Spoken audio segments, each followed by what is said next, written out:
Tay, ngayon na!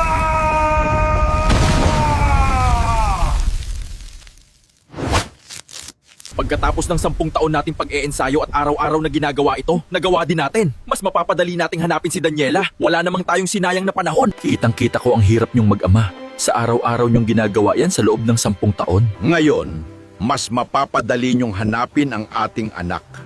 Naniniwala ako sa inyong kakayahan. Ay, kawawa ka naman. Tara dito, tutulungan kitang alisin yan. Huwag mo lang akong kakagatin. Mahal, may paa ka na.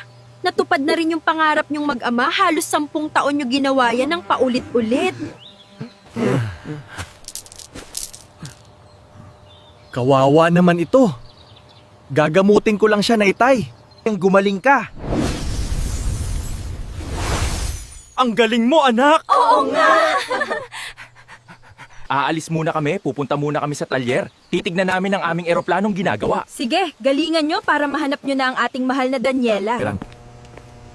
Kailangan natin tapusin ito para bukas hanapin na natin si Daniela. Oo nga, huwag tayong magsasayang ng panahon. Pakpak, umangat ka, dumikit ka!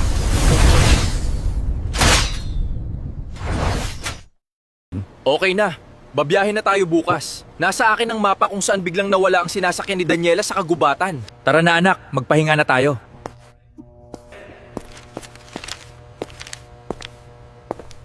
Sige, tay.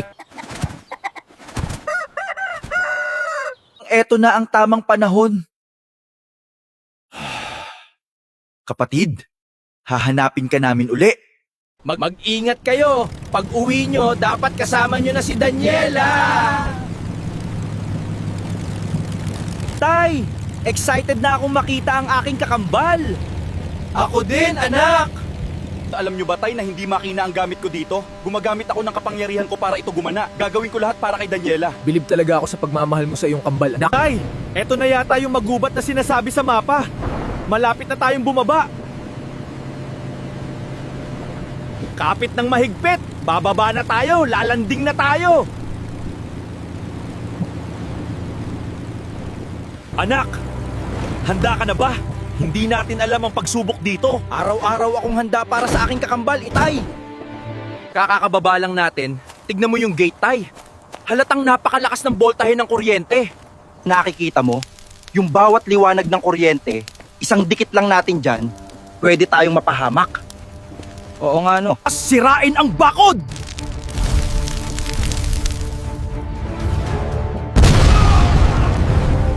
Babalutang kita ng kapangyarihan ko para di ka makuryente.